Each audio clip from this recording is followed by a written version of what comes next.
Assalamualaikum warahmatullahi wabarakatuh. Al-Fatihah ila hadratin Nabi Muhammadin Rasulillah sallallahu alaihi wasallam wa alihi wa ashabihi wa azwajihi wa dhurriyyatihi thumma ila jami'i ikhwanihi minal anbiya wal mursalin wal awliya'i was salihin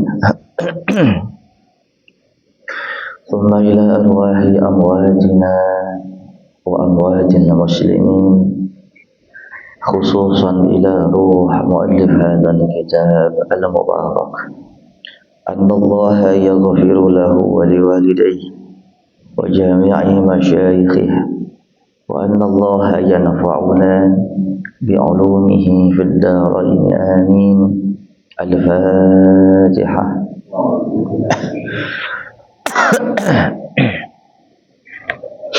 Bismillahirrahmanirrahim.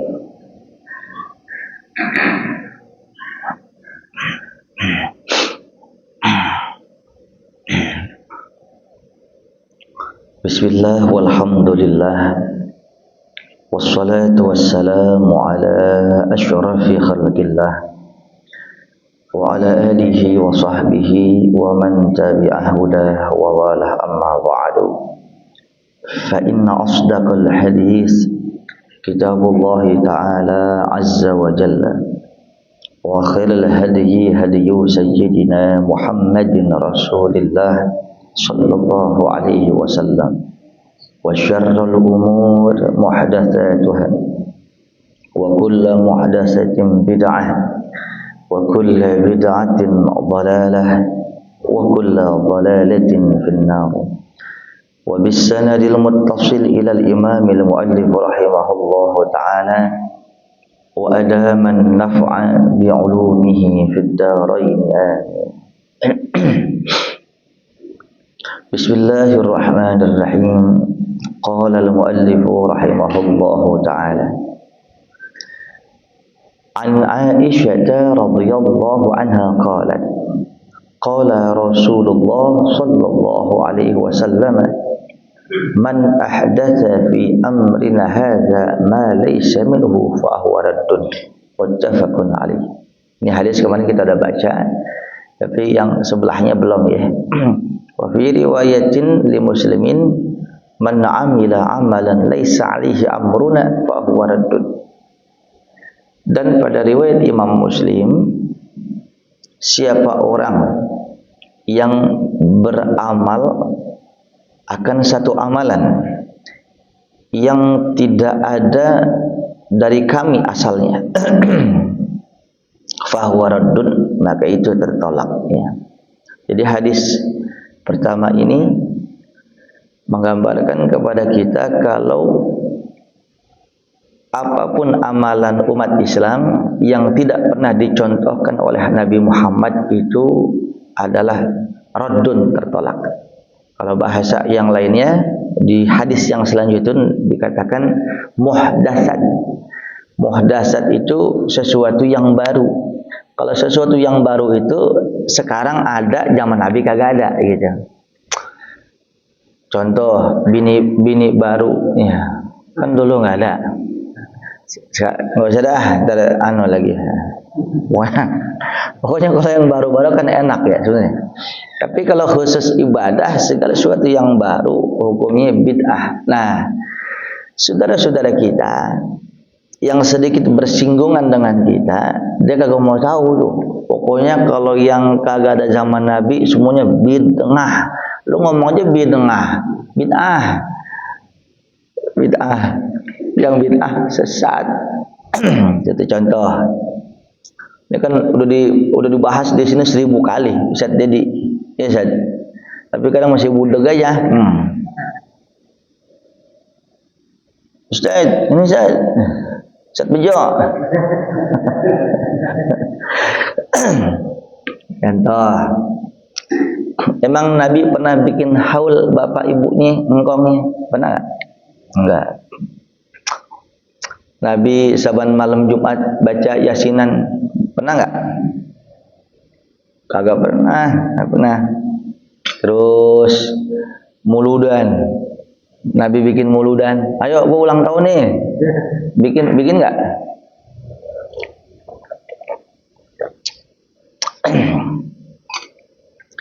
Nih kan ustadz sekarang kan gampang aja ya. Ini juga bid'ah, HP juga bid'ah. Itu maksudnya nggak masuk. Yang dimaksud sama saudara-saudara kita yang bersinggungan itu perkara ibadah.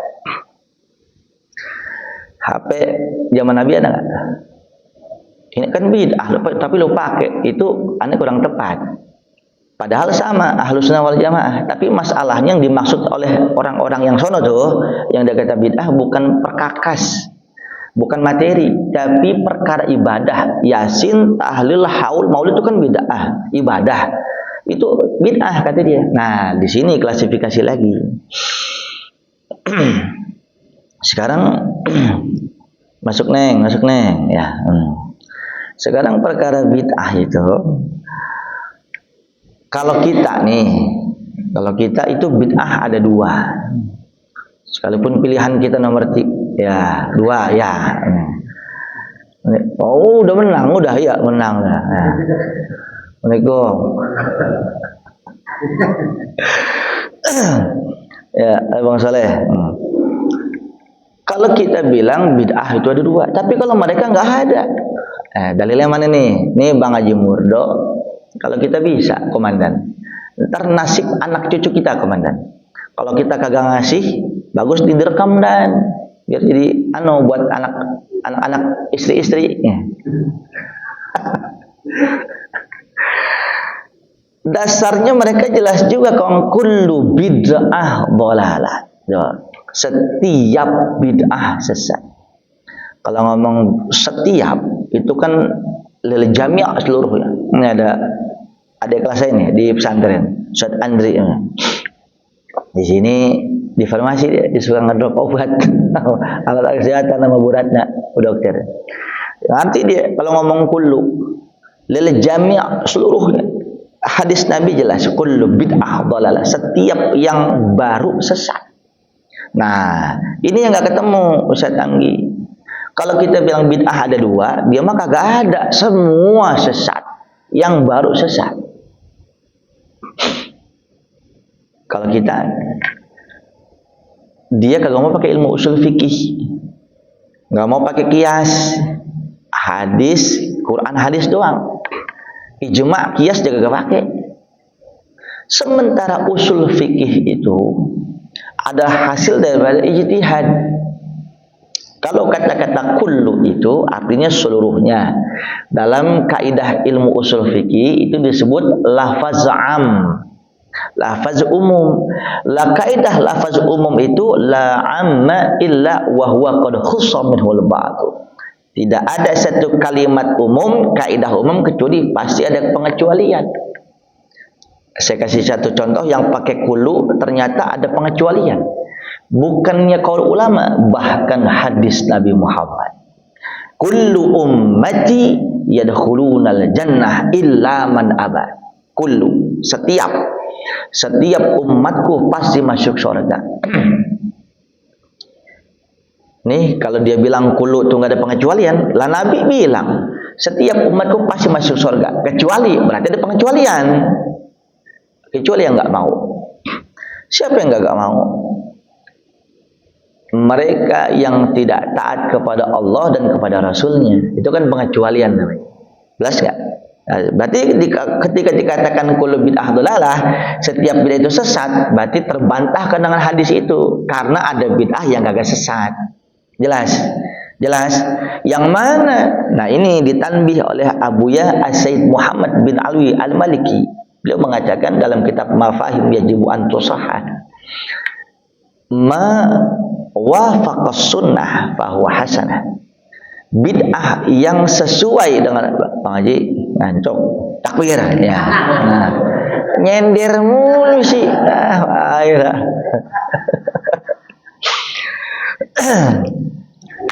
jadi orang tua masukku. Kan kantor di sono ya. Kenapa kemari? Mau ngaji nomor 3. Mau istirahat. Mau istirahat sambil ngaji begitu. Kalau kita kan mau ngaji sambil istirahat, itu beda. Udah sepuh biasanya udah. Ya, ini saya kasih contoh ya. Mawafaqus sunnah.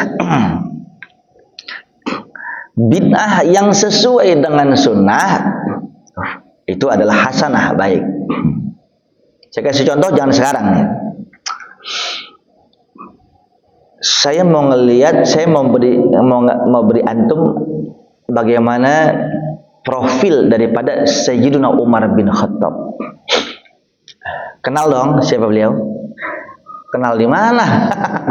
Tahu ya. Lihat ya. Yang pertama, secara nasab, bukan nasab, musyawarah, hubungan ikatan sama Rasulullah, beliau adalah mertua Nabi. Tapi sebelum jadi mertua Nabi, emang beliau juga udah sahabat dekat. Betul kan? Karena anak beliau Siti Hafsah dinikahkan dengan Rasulullah. Yang kedua, beliau khalifah setelah Abu Bakar. Betul?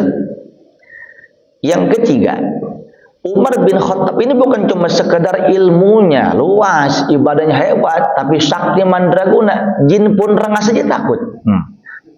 Kalau bahasa kita, nggak usah jin tomang, jin pun rengas. Hadisnya sahih. Inna syaitan la yafirru min zilli Umar.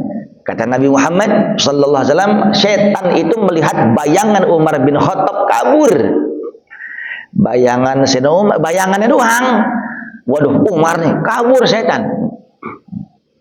Ini keluar dikit nih. Ini yang menjadi dalil kalau majang-majang foto ulama boleh. Karena bayangan aja bisa ngaburin setan, apalagi terlihat wajah jelasnya, begitu. Jelas sampai sini. Jangan artis India, jangan ya artis India di kamar asik India semuanya, mau tidur ngayal lu, ilaha illallah. Padahal habis baca Quran. Assalamualaikum. Jangan gitu Ndri, malah dia lu Ndri lo. Saudara yang saya muliakan, Umar bin Khattab, Rasulullah bilang begini, "Lau kana nabi min ba'di fakana Umar." Seandainya ada nabi setelah saya, ada nabi enggak setelah Nabi Muhammad dong? Seandainya, kata Nabi, ada nabi setelah saya, yang pantas Umar bin Khattab. Allahu Akbar. Jelas sampai sini? Sebelum Rasulullah wafat, Rasul bersabda, ini hadisnya sahih. Alaikum bisunnati wa sunnatil khulafa'ir rasyidin al-mahdin. Addu alaikum bin nawajiz. Sebelum Rasul wafat nih, Bang Haji. Wajib atas kalian memegang teguh sunnah saya. Wajib enggak? Ya, enggak sampai situ. Dan sunnah khalifah saya yang mereka semua diberikan petunjuk oleh Allah, gigit mereka, maksudnya ajarannya, gigit ajaran mereka bin nawajiz, dengan gigi geraham. Tambang tali kita gigit sama gigi depan, bisa jadi kalau kuat, kalau kagak copot. Tapi kalau gigi kita geraham, kita ikat, kuat gak? Itu artinya apa? Ilustrasi Nabi Muhammad, gigit kuat-kuat ajaran khalifah-khalifahku. Berarti Nabi di sini mengajarkan bukan cuma sekedar kita membangun sunnah Nabi Muhammad, tapi sunnah khalifahnya. Jelas sampai sini? Jelas sampai sini? Sekarang saya tanya sama komandan, kita sholat tarawih di sini berapa? Enggak ada ya? Ini masjid apa kontrakan sih? Loh, di rumah dan sholat tarawih 20 kan? Ada yang 3, ada yang 8 plus witir 3. Sekarang saya tanya, apakah Nabi pernah tarawih 20 rakaat? Tidak. Coba perhatian. Yang mulai tarawih 20 rakaat siapa? Umar bin Khattab. Rasul wafat, Abu Bakar wafat, khalifah dipegang Umar bin Khattab. Ayuhal muhajirin wal ansar, Wahai para muhajirin dan ansar, yuk sahabat-sahabat, mulai ini Ramadan ini kita salat tarawih 20 rakaat. Sahabat bilang, atas nau bid'atan wa kullu bid'ah dhalalah ya Amirul Mukminin. Wahai Amirul Mukminin, apakah kau berbuat bid'ah, sesuatu yang baru? Nabi tidak pernah mengajarkan, Abu Bakar tidak pernah mengajarkan. Ini bid'ah, cukuplah 8. Jangan sampai 20 dong. Ente ngada-ngada. Yang ngomong siapa tuh? Sebelum cingkrang-cingkrang ada, zaman itu udah ada. Umar bin Khattab dikata bid'ah. Jadi kalau Ustaz dulu dikata bid'ah, jangan ngambek. Ustaz bid'ah, kafir. Ya ada aja dah. Tempo hari saya bikin maulidan kampung saya. Dikata Ustaz kafir, sesat. Begitu kelar mauludan dia minta kebuli 2 piring. Kebuli dia kagak dikatakan bid'ah. Gua kasih 3 piring, 2 minggu mencret dia. Kualat. Assalamualaikum. Nah, ini Khalifah Umar, Bang Haji dikata bid'ah sama sahabat. Sahabat Amirul Mukminin, ente bid'ah. Orang Nabi 8 tarawih, ente 20. Nih jawaban dari Pak Umar bin Khattab. Catat nih sampai mati nih. Ni'matil bid'atu hazih. Ini bid'ah yang baik. Emang gak ada zaman Nabi. Abu Bakar gak ada. Ini adalah bid'ah yang baik. Daripada kita pulang makan kolak, tidur main petasan jangwe, ya kan? Lebih baik. Ya belum ada petasan jangwe, belum ada. Sebab Ramadan besok belum tentu kita masih hidup. Ayo kita banyakin dah. Begitu ceritanya. Lah karena semua sahabat paham nasihat Nabi, nanti kamu bakal banyak perselisihan. Wajib oleh kamu memegang teguh sunnahku dan pegang sunnah-sunnah khalifah. Dan Umar bin Khattab termasuk khalifah, maka sepakat pada zaman itu semuanya sholat tarawih 20 rakaat. Bid'ahnya hasanah. Yang aneh lagi Saudi Arabia, yang notabene yang suka bid'ah-bid'ahkan gini hari, tapi lihat coba, kalau kita live mubasyarah itu siaran tarawih berapa rakaat? Berapa rakaat? 20. Saudara yang saya muliakan, ente bisa baca Quran Bang Haji? Bisa baca Quran? Yang di sini bisa baca Quran? Bid'ah semua ente. Ya dikasih tahu. Aneh ya. Ini Quran nih, Pul. Ustaz Syefur. Nih lihat baca nih. Ini Quran nih, Bang Bejo. Komandan, Quran nih. Baca kan? Bismillahirrahmanirrahim. Idza waqa'atil waqi'ah, laisa liwaqa'atiha kadhiban, khafidatur rafi'ah. Idza rujjatil ardu rajja. Kita baca Quran. Kita pegang Quran, kita lihat mushaf. Ini bid'ah sudah. Ini perkara agama. Zaman Nabi, emang Nabi megang Quran, ngelihat Quran buatan enten. Zaman Rasulullah. Tuh kalau ngomong fair, ente tuh yang bilang-bilang kita bid'ah, ente megang Quran aja bid'ah, monyong. Ini Quran bid'ah nih bid'ah. Zaman Nabi kagak ada. Emang Nabi bisa bismillah? Enggak ada. Apalagi Iqra, bid'ah amat itu mah. Karena Nabi hafizul Quran, lam yaktub wa lam yaqra. Nabi enggak bisa baca, enggak bisa nulis, bukan bodoh. Karena Nabi dijaga memang jangan sampai bisa baca, jangan sampai bisa baca nulis. Karena kalau Nabi pintar baca nulis, nanti akhir zaman orang banyak bilang Quran buatan Nabi Muhammad. Ketika Nabi faktanya nggak bisa baca nulis, tidak ada alasan untuk mereka mengatakan Quran buatan Muhammad. Itu yang nulis siapa? Zaid bin Sabit. Ini Quran aja bid'ah. Mulai kapan? Di zaman Abu Bakar Siddiq. Nih ngomong nih, pelan-pelan banget ya. Ada peperangan namanya peperangan Ahlul Yamamah. Zaman Abu Bakar Siddiq itu tercatat kurang lebih 70 mujahidin, 70 pejuang Islam yang notabene semuanya penghafal Al-Quran mati. Boleh 70 hafizul Quran, penghafal Quran, selebihnya orang-orang sahabat yang tidak kekuat. Yang namanya perang, mati nggak mati, menang kalah itu biasa. Tapi permasalahannya kata Umar bin Khattab, waduh, para penghafal Quran 70. Sementara Quran masih berceceran, di pelepah korma, di tulang-tulang, di batu-batu. Khawatir yang hafal Quran habis, Quran kebengkalai. Datanglah Umar bin Khattab kepada Abu Bakar Siddiq, Bang Haji, ini bagus nih, baik-baik nih, ya undang saya susah. Oh iya, aduh banget ini. Biasa itu. Datanglah Abu Umar bin Khattab kepada Abu Bakar. Jadi khalifah masih Abu Bakar nih, ya. Rasul udah nggak ada. Ya Abu Bakrin, wahai Abu Bakar, kata Umar di komandan. Perang Ahlul Yamamah telah memakan korban banyak. Di antaranya 70 penghafal Quran. Aku khawatir eksistensi Al-Quran akan terancam. Maza taksud ya Umar? Apa maksudmu wahai Umar?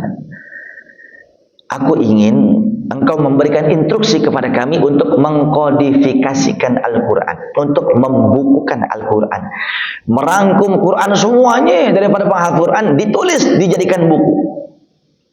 Tidak, sampai kapanpun tidak. Ini tidak pernah dicontohkan oleh Rasulullah. Ini bid'ah dan ini sesat. Itu Abu Bakar sendiri yang bilang. Wallahi ya Abu Bakar, haza Hasan. Umar bin Khattab, demi Allah wahai Abu Bakar, ini baik. Ini baik. Tidak. Ulang Umar bin Khattab. Berapa kali datang lagi Umar bin Khattab negosiasi, tidak Umar, sampai kapanpun. Tapi pada akhirnya apa kata Abu Bakar? Alhamdulillah, syarahallahu sadri. Alhamdulillah, Allah membukakan pintu hatiku. Ketika kali datang Umar bin Khattab, apa kata Abu Bakar? Umar, aku sepakat dengan saranmu, lakukan kodifikasi Al-Quran. Tuh. Jelas sampai sini? Jelas sampai sini? Tidak ada zaman Nabi Muhammad. Dan Abu Bakar mengatakan bid'ah. Tarawih 20, bid'ah. Sahabat yang bilang. Jadi kalau zaman sekarang banyak bid'ah, gak usah heran. Tapi kudu kita kasih klarifikasi. Tabayun. Anak bini ente yang gak paham, ntar gak mau cium tangan ente. Itu tempo hari yang minggu lalu aneh cerita di sini. 3 tahun. 3 tahun nyantren, begitu pulang gak mau cium tangan ibu bapaknya. Karena bid'ah, kafir dia kata. Itu pesantren apaan? Mungkin keluar, mungkin jauh dari nilai agama. Ya Allah, ya Rabb. Jelas sampai sini? Sekarang saya mau tanya, Al-Quran, mushaf Quran, ini bid'ah bukan? Bid'ah, tapi hasanah. Tarawih 20 bid'ah bukan? Bid'ah hasanah. Jelas? Nah, sekarang kita geser ke maulid, kita geser ke tahlil, kita geser ke Mas, ini aja Mas, di depan sini, gak apa-apa, silakan. Ya, khawatir ada ibu-ibu lewat, emang enggak. Termasuk juga kita bikin haul, itu perkara bid'ah. Nah, lihat, segala sesuatu yang tidak bersinggungan dengan syariat bid'ah hasanah. Ini ada baiknya enggak kita? Quran ini dikodifikasikan, dibukukan, ada baiknya enggak? Yang pertama, apakah semua kaum muslimin hafal Quran? Enggak. Tapi mau hatam Quran, iya baca. Jelas. Baca Quran kalau nggak pakai ilmunya dosa nggak? Mana dalilnya Ustaz Odi? Nah, itu jelas dalilnya. Jauh luar biasa. Langsung bahas. Rubba qari'in wal Qur'anu yal'anuh. Betapa banyak orang yang baca Quran tapi nggak sesuai ilmu Qurannya, nggak sesuai tajwidnya, Quran melaknat dia. Yang panjang dipendekin, yang pendek dipanjangin, mana ha, mana ain, mana hamzah, sama semuanya. Mana shad, mana tha, mana shin, sama semuanya. Belajar, jangan malu. Dangdutan lu kagak malu, ngaji malu, bahaya Paul.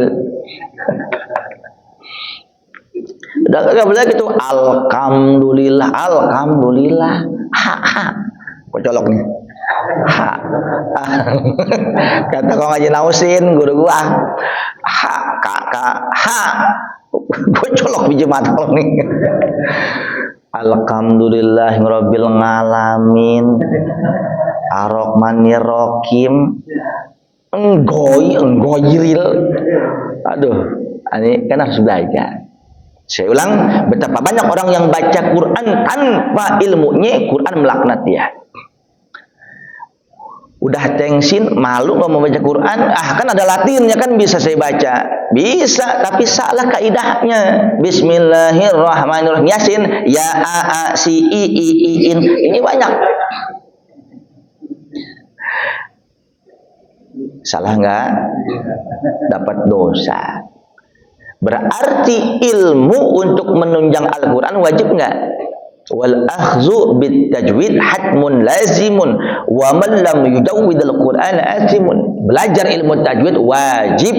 Siapa orang baca Quran nggak pakai tajwid, dosa hukumnya. Disimpulkan kodifikasi Iqra 1, Iqra 2, Iqra 3. Emang Abu Bakar pernah Iqra 1, Iqra 2? Pernah nggak? Pernah nggak? Waalaikumsalam. Ada Iqra nggak di sana?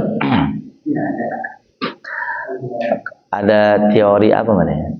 Ada selain Iqra, amsilati. Ada kan? Ada nggak zaman Nabi Muhammad? Itu kan bid'ah, tapi memudahkan anak-anak Nusantara seluruh dunia untuk belajar ilmu Al-Quran lebih mudah lagi. Berarti tidak bersinggungan dengan norma syariat karena mempelajari ilmu adalah wajib. Jadi bid'ahnya Iqra itu bid'ah apa namanya? Asana, jelas. Maulid, tahlil, haul, bid'ah enggak? Bid'ah. Lihat dari awal Maulid, kita kumpul bareng, silaturahim bukan?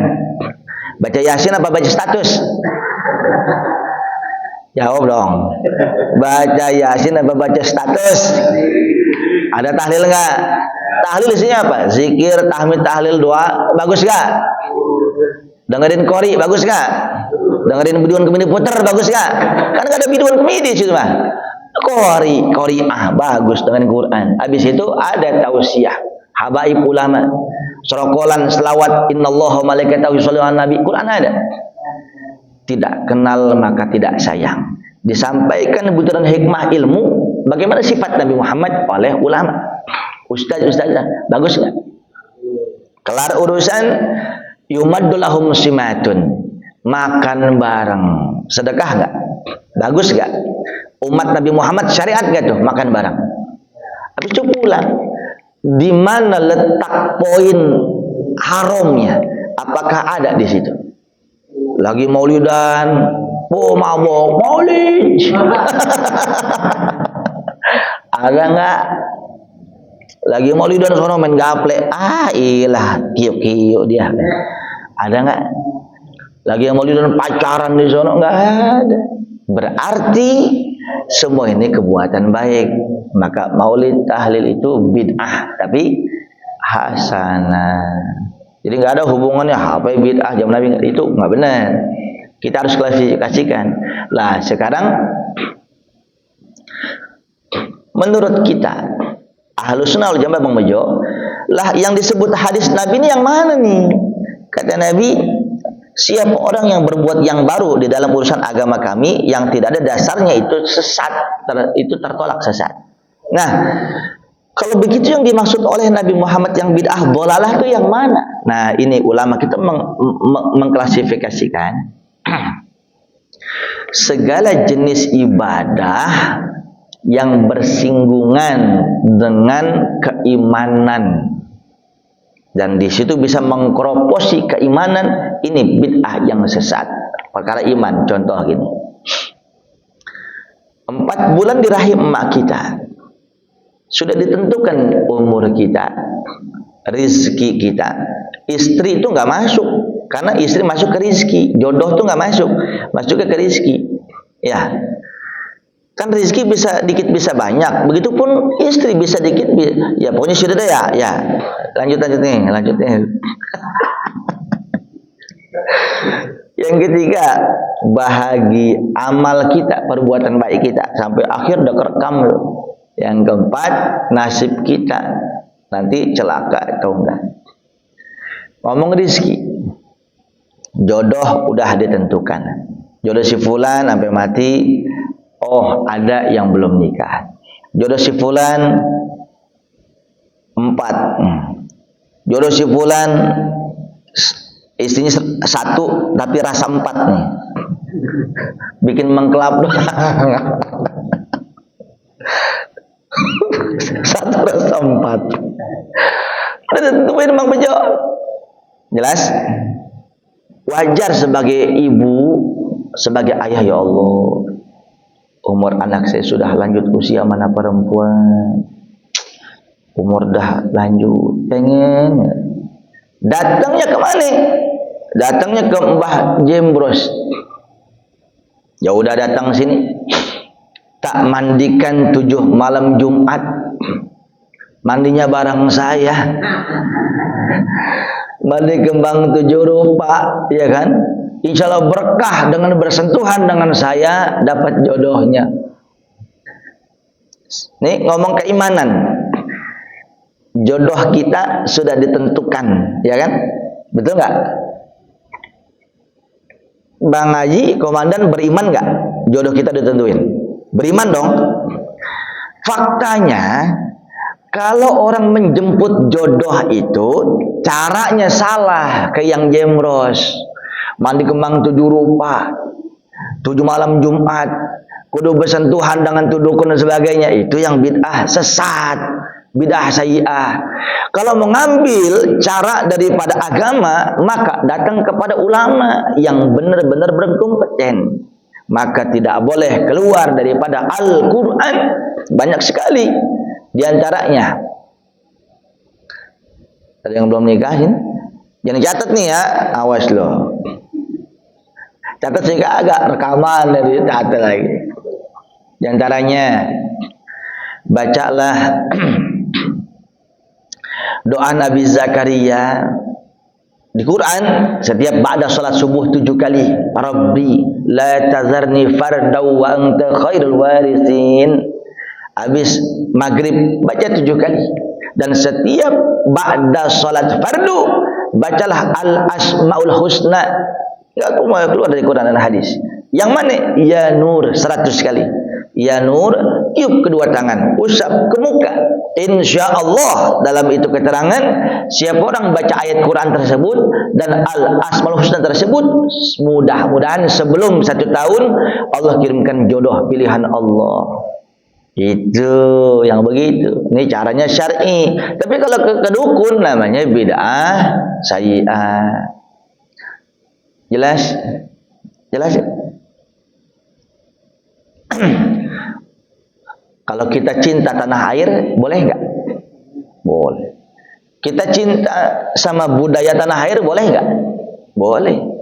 Sekarang salah satu budaya kita, perkakas nih, orang Betawi golok, orang Sunda kujang, orang Aceh rencong, orang Kalimantan mandau, orang Jawa keris. Jelas? Di rumah kita pampang, keris, cenang budaya kita, boleh nggak? Belangkon, boleh nggak? Ada sedikit degradasi keimanan karena itu keris dari yang jenglot. Ini keris bepetuah, khodamnya jin Punwaru. Dia bisa ini keris bisa berdiri sendiri. Tapi kalau lu bayar mahalan sama gue nih, dia bisa masak, ngepel, coba. Itu bukan keris Dayanti, Pak. Waalaikumsalam. Pokoknya dengan keris ini, dengan penunggunya, khodamnya, segala macam sial apa akan hilang. Orang musuhi kamu akan mati semuanya. Kira-kira begitu tuh. Tapi jangan lupa setiap malam 1 suro atau 1 Muharram kasih minyak misik, baca jampeknya, cekak wasi, cekak wajah doyo nih karuhun kalebet sadit kawasi wajah. Ini nih degradasi. Megang kerisnya nggak apa-apa, tapi berkeyakinan Ada kekuatan melebihi kekuatan Allah yang kalau kagak begini begitu dapat musibah petaka. Ini musyrik namanya, yang musyrik ini bid'ah dolalah. Jelas? Cincin. Nih lihat cincin saya. Lihat. Beli. Iya, isinya cincin. Dan kalau ngomong cincin, ada yang pakai cincin selain akik Yaman. Ndri, cincin apa, Ndri? Ah, ini bid'ah ini. Apa? Oh, apalah lagi cubung. Ya, sok neng, pojok neng. Ya.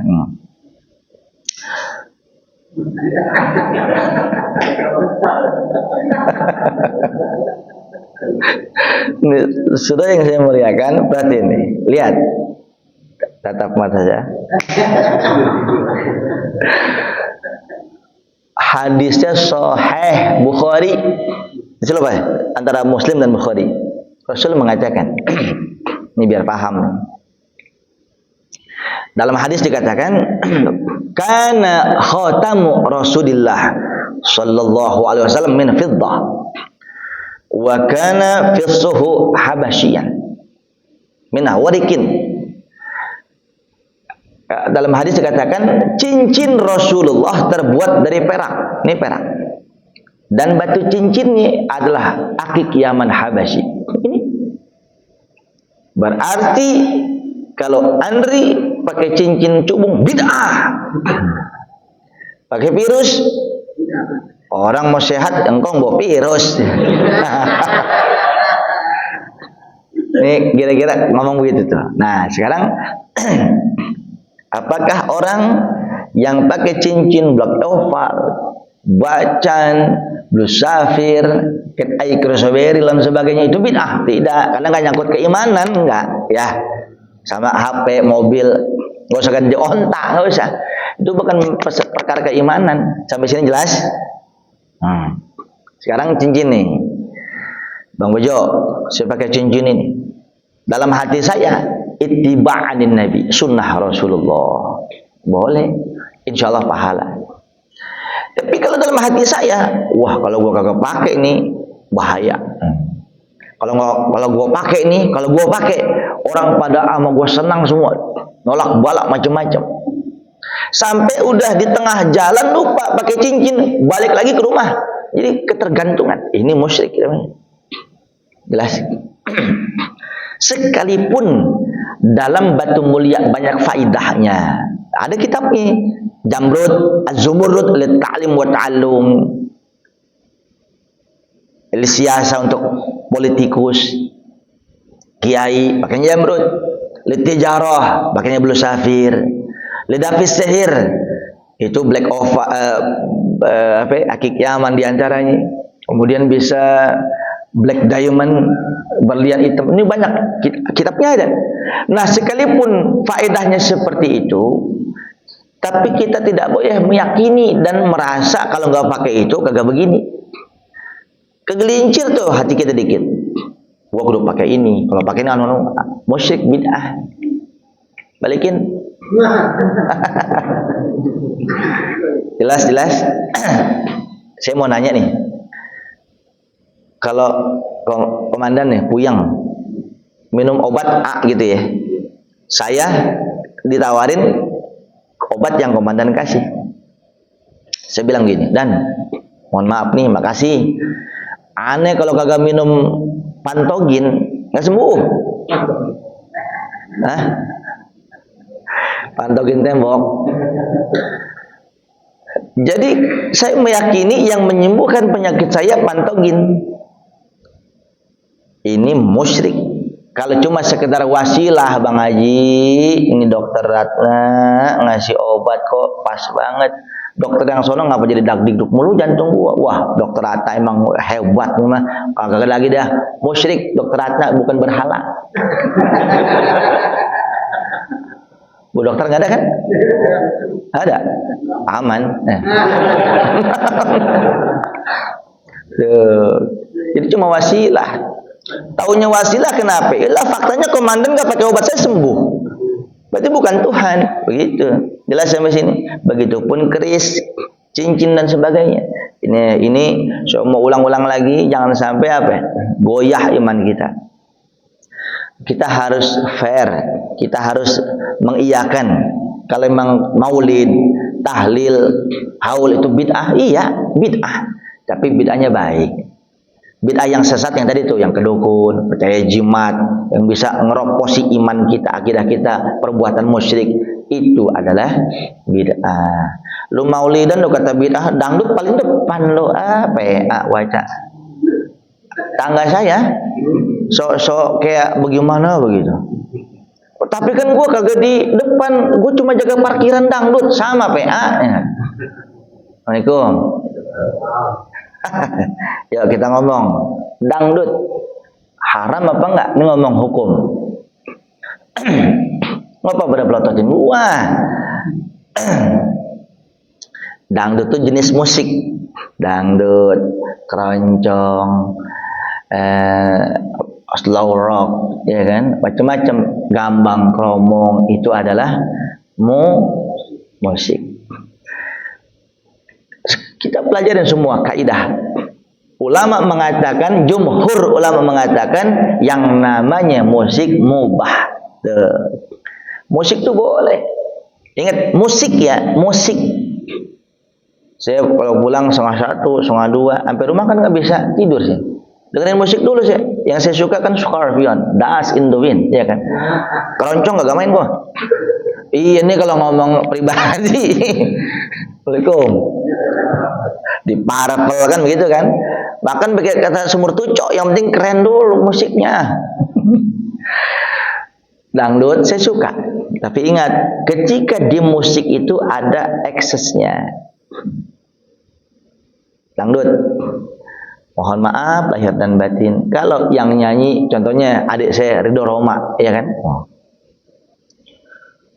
yang nyanyi adik saya Ridho Roma contohnya, nggak usah dah masuk penjara dulu deh. Boleh nggak tuh? Boleh. Yang nyanyi Mas'ud Siddiq, yang nyanyi Mansur S umpamanya, ini bukan kebersihan banget, bukan. Boleh, tidak ada unsur porno aksinya. Tapi ketika yang nyanyi buka aurat, belum ngomong lihat, buka aurat itu nggak boleh. Ipul hewah tunjuknya, mulai banget. Berarti dangdut itu bisa jadi haram ketika ada faktor X yang masuk ke situ. Jelas? Yang haram dangdutnya bukan. Porno aksinya menampakkan pornonya itu. Dari dangdut itu di pojokan, ada yang main sabun, bolak-balik ke toilet mulu. Yang di pojok sono, ada yang ngecak gaple, ada yang judi. Yang di pojok sono, ada yang ribut, ada yang mabuk. Perhatiin. Al-wasail fi hukmil maqasid. Semua dosa-dosa itu hasil maksud karena adanya dangdutan. Mohon maaf, maka semua dosa-dosa itu yang nanggung sahibul hajat. Asal tahu, niat baik, caranya nggak baik. Jelas gak? Ini kan ilmu. Ini ngomong di masjid, kalau saya bohong sambil geledek bareng-bareng. Mau kedan. Ini ngomong bukan saya suci banget, bukan. Saya sayang. Bagaimana saat ini kan di kampung saya emang udah biasa dangdutan nih. Bagi saya RT, kalau kagak saya teken kagak enak saya mah. Tapi karena kita orang taklim, yang nyanyi perempuan, tapi sopan, nutup aurat, umpamanya anggun, nggak goyang sampai paku dak, bukan ngebor lagi, paku. Ada dua ulama bilang, yang pertama tetap haram, karena kata Imam Ghazali banyak akhir zaman orang berpakaian tapi telanjang. Apa sebabnya? Pakaiannya ngajar, Pakaian ngajar dipakai, ngajarendol. Ngejendol. Kayak lepet gitu, lekut punya kelihatan. Tapi ulama yang kedua mengatakan tidak haram. Kenapa? Ya karena faktanya sekalipun ngajar kan aurat ketutup. Tapi kan suara perempuan aurat. Ingat, itu bukan suara asli, suara gelombang elektromagnetik yang keluar udah tidak asli. Gitu. Jadi kalau yang masuk ulama yang kedua masih boleh dah tuh. Jelas sampai sini? Jelas sampai sini? Woi, baik-baik. Oleh sebab itu jangan sampai kita nggak paham. Nih anak-anak kita kalau emang nggak bisa dipesantrenin komandan, ajak ngaji, ambil guru ngaji ke rumahnya. Sebab tantangan mereka lebih besar sekarang. Lah kalau pesantren gudang iblis jadi apa sekarang? Di Tangerang tempoh hari 18 tahun anak santri disodomi semuanya. Bener nggak? Saya ngomong bohong apa itu? Bang Haji, colok nih. Bener gak Bang Haji? Ya Allah. Dan itu penyakit menular. Penyakit menular. Nabi mengatakan, idza laqitum man amila amala qaumi Lut faqtuluh. Kalau kalian mendengar, kalau kalian bertemu dengan orang yang berlaku umat Nabi Lut, bunuh. Ada teman lo yang suka sodomi nih, tancap, jangan. Itu hukum syariat Islam. Kita kan Indonesia nih, NKRI, kan nggak ada hukum begitu. Serahkan kepada yang berwenang. Kasih tahu, Pak, ada laporan Pak, nih LGBT nih, ini jadi korban nih, begitu. Jangan main paku aja palanya, tak, jangan. Jelas sampai sini. Sekarang LGBT haram nggak? Adanya di pesantren. Ya Allah. Jelas. Mau jadi apa jawab sekarang? Ngomong LGBT masuk kenal. Ayo. Itu LGBT ada di pesantren, yang narkoba ada di pesantren.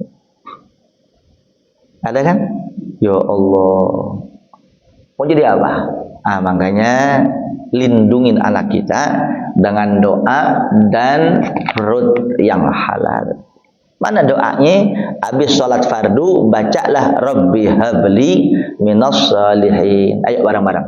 Bismillahirrahmanirrahim. Rabbi habli minas salihin. Rabbi habli minas salihin. Rabbi habli minas salihin. Itu Ustaz yang kemarin aneh catat udah ya, udah di-share. Ustaz Audi, mana nak kasih? Di-share belum? Belum. Audi, bisa belum kemarinnya orang. Udah ya. Itu yang doa buat orang tua ya. Rabbi firli walidayya, baca dari. Nah, ini doa biar anak yang soleh, bahkan yang udah terjerembab narkoba, prostitusi, LGBT, koruptor macam-macam, emak bapaknya doain itu bisa lurus lagi, apalagi yang udah soleh. Rabbi habli. Nah sekarang itu doa Nabi Ibrahim. Kita pengen anak kita sukses di bidangnya, bukan cuma sekedar soleh, tapi di bidang dia sukses, dia punya karir top, dia punya banyak manfaat. Ada lagi di Quran, nggak boleh keluar Quran. Nih udah baca jang jauhkan, rumputan, tiup ubun-ubun, aduh macam-macam. Bacalah ini. Rabbi habli min ladunka dzurriyyatan thayyibatan innaka sami'ud du'a. Tuh doanya. Apal? Bismillahirrahmanirrahim. Rabbi habli. Sambil catat nih kalau bisa ya. Kalau enggak nanti apalin aja kalimat depannya, klik di Google. Kadang Google alim juga tuh ya. Bisa aja. Klik depannya di Bang Bejo di Google, terus klik gambar. Di situ biasa ada potongan ayat. Ya, ayo baca Bismillahirrahmanirrahim. Rabbi habli min ladunka dzurriyyatan thayyibatan innaka sami'ud du'a. Rabbi habli min ladunka dzurriyyatan thayyibatan innaka sami'ud du'a. Rabbi habli min ladunka dzurriyyatan thayyibatan innaka sami'ud du'a. Ya Allah, berikanlah hamba anak bukan cuma sekedar soleh, tapi thayyibah, sukses baik di bidangnya masing-masing. Kan pengen kan? Innaka sami'ud du'a, sungguhnya engkau adalah zat yang maha mendengar segala doa. Baca 3 kali juga, cukup itu Masya Allah. Jelas? Yang nggak hafal bisa cek di video ini. Bagus-bagus setelah nonton video ini, kunjungi Fatih Irsyad Official, like, subscribe, and comment. Jelas-jelas, komandan, jelas gak? Ya, nanti kalau nggak paham boleh tanya ya. Ya. Ada ya? Alhamdulillah. Baca 3 kali setelah sholat fardu. Insya Allah anaknya hebat. Ya, cukup ya. Ada yang mau nanya? Ahli bid'ah. Nanya nggak? Cukup? Ya, Al-Fatihah. Bismillahirrahmanirrahim. Alhamdulillahirabbil alamin. Arrahmanirrahim.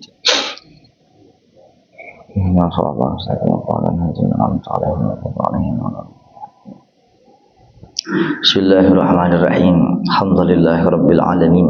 Sallallahu ala sayyidina Muhammadin wa ala alihi wa sahbihi wa sallam. Allahumma anfa'na bima 'allamtana wa 'allimna ma yanfa'una warzuqna 'ilman wa la tuzigh qulubana ba'da idh hadaytana.